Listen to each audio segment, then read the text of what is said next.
நீங்கள் பார்த்துட்டு இருக்கிறது சாணத்தால் செய்யப்பட்ட விநாயகர். விநாயகருக்கு நடுவில் பார்த்தீங்க அப்படின்னா வலது தும்பிக்கை மாதிரி அழகாக இருக்கும்.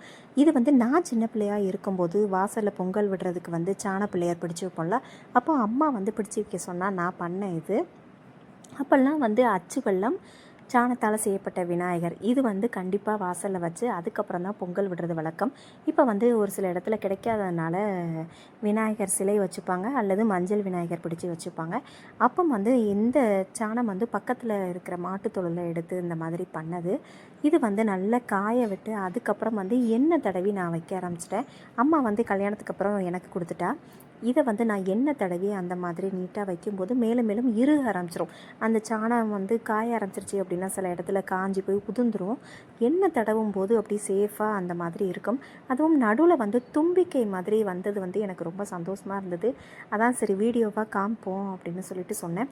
பொதுவாகவே உங்கள் வீட்லேயும் இந்த பொங்கலுக்கு நீங்கள் ஏதாவது சாணம் வந்து பிடிச்சி வச்சுருக்கீங்க அப்படின்னா அதை வந்து நல்லா காஞ்சதுக்கப்புறம் டெய்லி எண்ணெய் தடவிக்கோங்க. உங்களுக்கு அந்த மாதிரி எண்ணெய் தடவை அது நல்லா இறுக ஆரம்பிச்சிடும். சாணம் வந்து நீங்கள் இந்த தடவை பிடிக்கலை அப்படின்னா மாட்டு தொழிலில் இருக்கிற சுத்தமான பசுஞ்சாணத்தை எடுத்து இந்த மாதிரி கோன் மாதிரி பிடிச்சிங்க அப்புறம் எண்ணெய் தடவி நீங்கள் அந்த மாதிரி வச்சுட்டீங்க அப்படின்னா பிள்ளையாராகவே மாறிடுவாருங்க.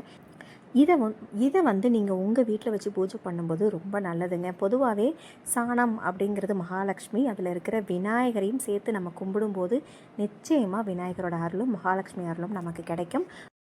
ஒரு சில பேர் பொங்கல் அன்றைக்கி இந்த சாண பிள்ளையார் செஞ்சுருப்பாங்க. செஞ்சுட்டு அப்படி வாசல்லே வச்சுட்டு காஞ்சதுக்கப்புறம் தூர போடுவாங்க, அல்லது மரத்தடியில் போடுவாங்க. அந்த மாதிரி செய்யாமல் உங்கள் வீட்டு பூஜை அறையில் எண்ணெய் தடவை அதை இருக்க ஆரம்பிச்சிடும். அதுக்கப்புறம் நீங்கள் அதை வணங்கிட்டு வரும்போது நிச்சயமாக விநாயகர் அருளும் மகாலட்சுமி அருளும் கிடைக்கும். இந்த வீடியோ உங்களுக்கு பிடிச்சிருந்தது அப்படின்னா லைக் பண்ணி, ஷேர் பண்ணி, சப்ஸ்கிரைப் பண்ணி பாருங்கள்.